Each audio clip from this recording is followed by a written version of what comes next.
Texting, 1, 2. Welcome back. Segment 2. Had a bit of a blip there, boys and girls, but we're back. Segment 2. IDD. For those of you in the know, I don't disagree. For those of you who have woken up and realized there's more to life than just life, because that would be us. They're highly questionable in Audrey Miliaccio. Tom Izzo is on a hiatus tonight. He's on a back-to-back or closing out a back-to-back cleanse. Hopefully he's finishing strong. We are back. Segment 2, all things NBA playoffs. We are on the cusp. The play-ins have started. The Miami Heat have gone down. And it's beautiful because I can't stand them. The Atlanta Hawks, to their credit, went down there, took care of business, 116 to 105, sending Miami into the losers bracket where they now got to win to stay alive and draw the 8th seed, which for me would be great because they let Milwaukee deal with them. The Celtics will play the Hawks, game 1 Saturday afternoon, 3:30. The thing about the Celtics, and I said this a long time ago, that I thought they were the deepest, this year's Celtics were the deepest team I'd ever seen in the history of the NBA. Not the best, but the deepest. They were the deepest team I'd ever seen. A month later, Bob Ryan doubled down, who's a Hall of Famer, by the way. He's in the NBA Hall of Fame, Bob Ryan, and regurgitated what I said, saying this is the deepest basketball team he'd ever seen, and he saw Bill Russell play. Okay? He saw all of this. So he echoed my sentiment, saying this is the deepest basketball team that he'd ever seen. This is why I get so mad at them. And by the way, let me tell you just how deep they actually are, because on Sunday, on Easter Sunday, we got the biggest indicator of how right I was on this. Okay, the Celtics' 12th man, I think most people who follow the Celtics would say, is Payton Pritchard. Okay, who's a guard out of Oregon. He's in his 3rd year, I believe. First year had a promising rookie season under Brad, and then he kind of got lost in the shuffle last year with Udoka, and this year he didn't play as much, or played maybe a little more sparingly with Missoula. But anyway, every time the kid's number's been called, he's been ready. He's the 12th man. Let me tell you what this 12th man did, and I dare anyone watching this to go back and pick any team you want in the history of that league. Look at their 12th man, and you find one game anywhere where their 12th man did what Payton Pritchard did on Sunday against the Atlanta Hawks, who are a playoff team. Not a scrub team, a playoff team, who is now the 7th seed, who was 41-41.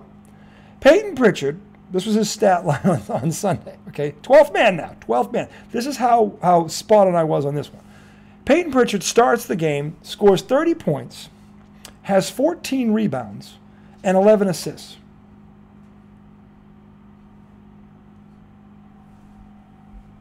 $30 points, 14, he's a guard, 14 rebounds, 11 assists. The 12th man on the Boston Celtics against a playoff team, he did that. Payton Pritchard, okay? This is why I get mad at the Boston Celtics. And I'm going to be very clear about this. If the Boston Celtics do not win the NBA title this year, it will go down as one of the biggest chokes in NBA history. They pissed away the number 1 seed. We'll get into that in a minute, okay? Because they just didn't show up against shitty teams. They probably cost them, they probably lost 6 or 7 games that they should not have lost this year. That team should have been well over 60 wins. The fact that they are the 2 seed is a travesty given the level of talent from 1 through 12 on that team.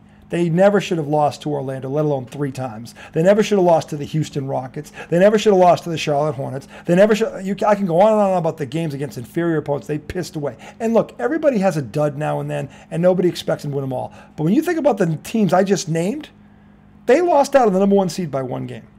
If they ended up tied with Milwaukee, they won the season series by virtue of a tie. They won the they had the tiebreaker over Miami 2-1. They'd have been the 1 seed. If they just won one of those games, they'd have been the 1 seed. And you think this isn't going to matter. I got news for you. This will be the reason they fail if they don't win. Because they're going to have to go to Milwaukee and home court. And Milwaukee is chomping at the bit to get a shot at them. I know they blasted them on national TV 2 weeks ago, okay? But Milwaukee doesn't care about that game. They want them in the playoffs. Milwaukee is going to have the easier road to the conference finals. We're going to have to go through Philly. Now, Atlanta, we should take care of. If we don't sweep Atlanta, there's already a red flag right there. They better sweep Atlanta. Atlanta doesn't have enough firepower to stay with Boston if Boston shows up. We're going to find out how good they think they are, okay? Because they pissed away this 1 seed. They do have one of the best records in the NBA on the road. So technically, it shouldn't matter. The Boston Celtics should win this thing, and they should win it in a landslide. I mean the whole fucking thing. And when your 12th man can go 30, 14, and 11 against a playoff team, you pick any great team in the history of this league. The 86 Celtics, the 96 Bulls, the Golden State Warriors at 170, whatever it was. Okay? You pick any team in the history of this league, the 87 Lakers. Okay? You pick a team, the Pistons, who might have been 10 deep in the 89, 90. No, none of these teams were 12 deep. None of them. Okay? This team is. Okay? And apparently it's going to go in the playoffs healthy. Now, to be fair, okay, the last month of the season, we talked about how they finished. Over the past month, this is where the Celtics ranked, okay? Which means maybe, just maybe, they're starting to figure this out and peak at the right time.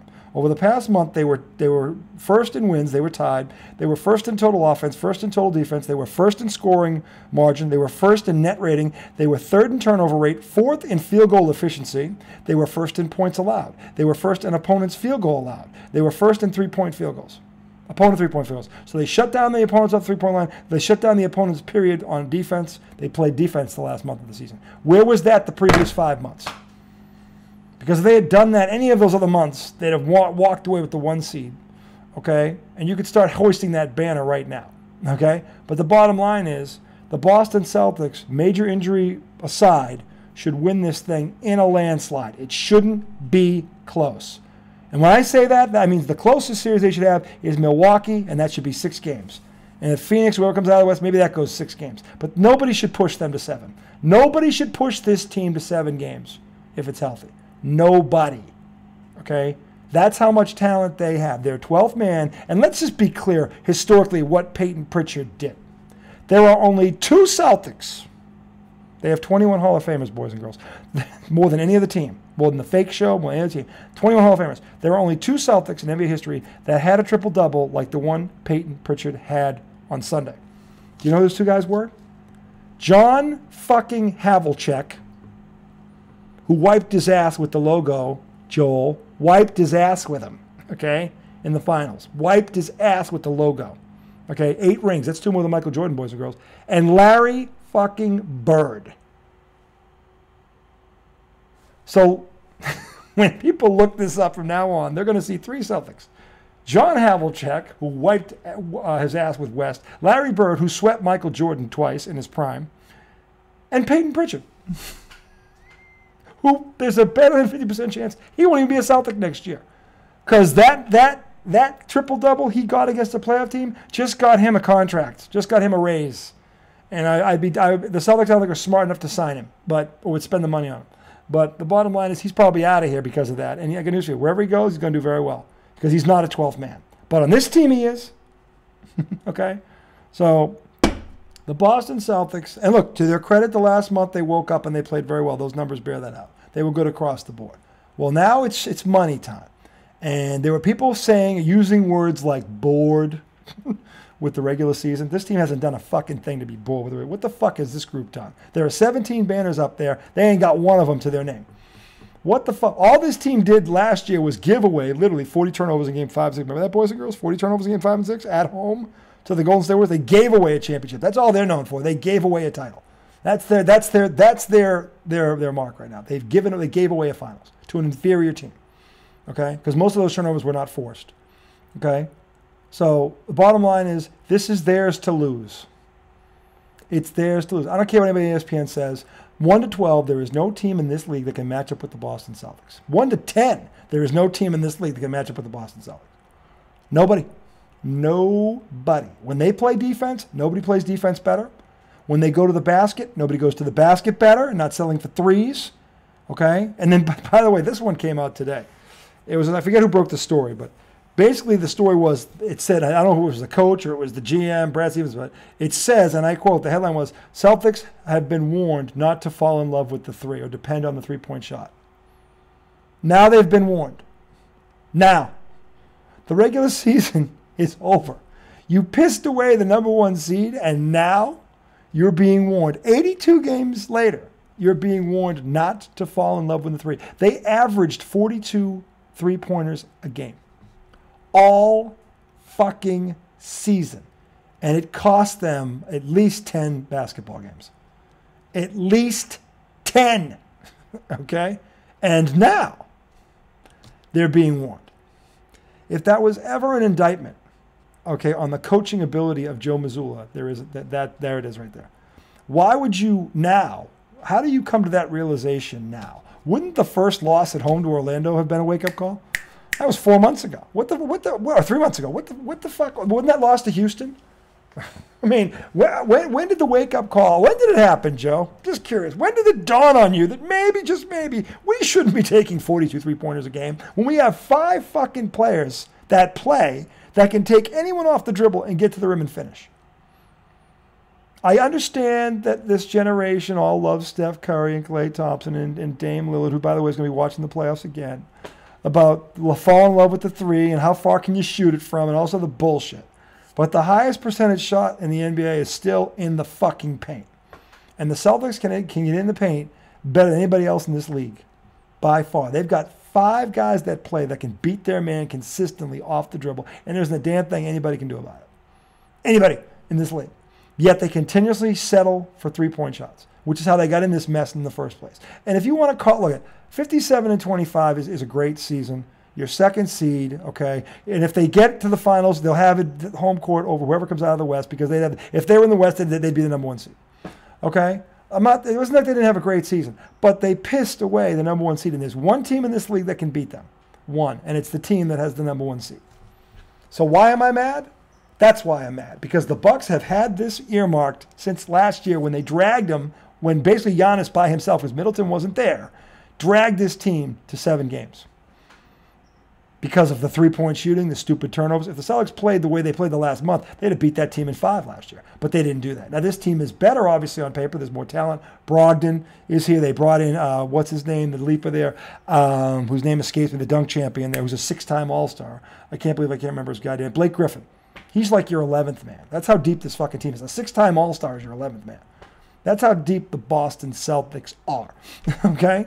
Your 11th man is a 6-time All-Star. Your 12th man just got a triple-double that only Larry Bird and John Havlicek ever got in the history of that 17-time World Championship team. Larry Bird, John Havlicek, and Payton Pritchard. Let that sink in, boys and girls. Okay? So they're going to host Atlanta. They should sweep Atlanta. Okay? Atlanta should not take one fucking game off this team. If they do, just start rooting for the Bruins right now. Okay, because they beat Atlanta in 5. To me, that's a fucking failure. They need to sweep Atlanta. I'll tell you why. Because they need to make up for the fucking what they did. Milwaukee, unless Miami wins, and I don't know how much of a tussle Miami's going to give if they were to win. Because I don't think the other 2 teams that are in the play-in can hurt Milwaukee. Miami's probably the only one because they've got pedigree. They got playoff experience. They were in the conference finals against the Celtics last year and took them 7 games. Jimmy Butler's still there. Okay. Our hope at this point is Miami wins out and that Milwaukee gets them. We should sweep fucking Atlanta. If they are who they think they are, they will sweep Atlanta. They won't even fuck around. They will sweep them, and they will be waiting. Because you know who's waiting for them in the second round? Philadelphia. And I do believe Joel Embiid is going to win the MVP. I think there's 5 guys that could have won this award. I wouldn't be disappointed. I wouldn't be mad. I think he's one of them. Tatum's one. Obviously, Jokic in Denver is one. And Giannis, of course, is 4. And the problem is Kevin Durant is he keeps bouncing around. But Kevin Durant, by the way, joined Larry Bird and Steve Nash as the only players in NBA history to have multiple 50, 40, 90 years from the field shooting. He just did that this year. 55, 40 from the 3, and 90 from the line. Congratulations to Kevin. And Phoenix is a legit threat in the West because they got Booker, okay, and they've got Paul, and they've got the center there, Aiden, whatever his name is. So, but they have no depth. So the West is wide open. The West is going to be a dogfight. The West, hopefully, is going to be a slew of 7-game series. And it looks like Anthony Davis is healthy and LeBron is healthy. So the Lakers are now a threat out there. So hopefully the West is going to beat the shit out of each other because that's what it looks like it could happen. And the Celtics sweep Atlanta because that second round against Philadelphia is probably going to be a dawning. Now, they've beaten Philly whenever they've tried to beat them. I don't think Philly can beat Boston if they're healthy. In fact, I will say this. If they sweep Atlanta, they should beat Philly in 5 if they play the right way, okay, which would set up the rematch with Milwaukee because I can't see anybody on the half of the bracket beating Milwaukee. Maybe Miami can give them a fight. Maybe. We'll see. Cleveland and New York is going to be an interesting first-round series. Cleveland should win that series. So it looks like, Cleveland's got a lot of talent, but they're young, they're inexperienced. I can see them maybe taking Milwaukee to 6, maybe, if we're lucky, we being Celtics fans. So we got to take care of business. We should take out Atlanta in 4. Philly, if we come to play, we should take them out in 5, 6 of the max. But that shouldn't go 7, which sets up the rematch, which everybody wants to see. So, but that's the way they're playing right now. But again, this warning about the 3-point line is 82 games too late. It's 82 games too late. Okay? I guess if you're trying to be positive, better late than never, right? Well, here's what you need to do, Joe. You need to take a video, those films of every fucking game you lost to an inferior opponent because you guys kept jacking threes, and you just have that on a cycle. That should be in the locker room every time they walk in, on every TV they look at till they get sick of it. I wouldn't even say where, just put it on there. Oh, yeah, there's the one we dropped to Houston. There's one of the 3 times we lost to Orlando. Oh, there's Charlotte. I just keep running it on tape. Don't even talk. Just look at it. Oh, what, 45 threes, 48 threes, 50, whatever the fuck it was. When all you had to do was go to the basket, you would have beat all those teams. Okay? Just have it on a loop that just keeps going. Every time they come in for practice, just hit the fucking play button and let them just look at it till they throw up. Okay? Because honestly, that might be the only thing that sticks in. You don't got to say nothing. Just keep putting. Why is that on again? Well, because you guys keep doing it. So until you get through this and win the championship, you're going to be looking at that till you either hoist the O'Brien trophy or you go home again because of it. Either way, I'm not going to get blamed for this. I'm going to be able to say to Brad Stevens and the owners going, I put this thing on a loop, but they saw it every damn day and they ignored it. So you can't fix stupid, right? Okay, if it's right there in front of you and you're the ones doing it, you're the one on the TV shooting all those threes, you need to learn from that shit. And you better learn now because you have the Boston Celtics should win this championship. They should win this championship, and it shouldn't be close. They are that talented. They are that deep. And when they play the game the right way, they are unbeatable when they play the game the right way. My fear, because they did this again after what happened in the finals, you thought losing the championship, you thought that would have... And the early part of the season looked like, it did. They were shooting so well. There's no way you could sustain that kind of shooting. The first month, they looked like there was 10 Larry Birds out there. I'm sorry, there was 5 Larry Birds and 5 Ray Allens out there. That's what it looked like the first month. They were shooting at a clip that no team could keep up. But they fell in love with it again, and it ended up costing them the 1 seed. Let's hope that's all it cost them. Let's hope, okay? But they have a nice long rest. Apparently, they're all going to be healthy. Jaylen Brown somehow cut his hand picking up a piece of whatever the hell he did. But look, he's going to be healthy. The Time Lord needs to be healthy. That guy gets hurt. That guy needs to stop. Him and Chris Sale need to stop hanging out, okay? Because those two, I swear to God, they're going to make me sick, okay? But if they're healthy, they need to sweep Atlanta and get ready for Philly. Okay, I don't know who Philly's going to draw. I forget who the 6th seed is. I want to say it's who could it be? Who could it be? I don't know. You know what I could do? The power of technology. I want to say, if we get our little thing going on here, NBA standings. Philly is the 3 seed. Brooklyn. If Philly doesn't sweep Brooklyn, don't talk to me again. Brooklyn, please. Brooklyn has a kid who's dropping like 25 a game. He's good, but they don't have enough firepower to give Philly any kind of a... Philly shouldn't even lose any sleep over that. They should sweep them, which means we better sweep Atlanta. Because I'd be shocked if Philly did not sweep Brooklyn. Okay? I'd be shocked. Okay, so that New York-Cleveland series, that should be a fun series. They're 2 pretty evenly matched teams. I give Cleveland the edge because of Donovan Mitchell, who Stephen A. Smith is still kicking the Knicks over because they didn't get him. Not that Jalen Brunson was a bad consolation prize because Dallas is still oinking from the boinking on letting him walk. And they're doing it from home because they're out of the playoffs. So, in any event, that's our segment 2. Which is on the Celtics. They start 3:30 on Saturday against the Hawks. I'm sure we will talk about the playoffs again tomorrow night. That's my early prediction. The Celtics should win the championship, and they should win it in a landslide. And if they don't, it will be one of the biggest chokes in NBA history. And the problem is they're just dumb enough to do it. Because no team's going to have more talent. No team's going to have more depth. No team plays better defense when they show up. No team has more guys that can go to the basket when they make it and score than this team does. They have the edge everywhere that it counts. They have experience. They have everything they need to win this thing, and it shouldn't be close. So if they blow it, it'll be for one fucking reason. Because their head is not here. It's up there. Segment 3 coming back. Boston Bruins. We will talk hockey tonight, boys and girls. The Boston Bruins have set another record. Come back for segment 3. It's going to be fun. I'm going to smile. Really smile. Because this is the feel-good story of Boston sports. Talk to you on the other side.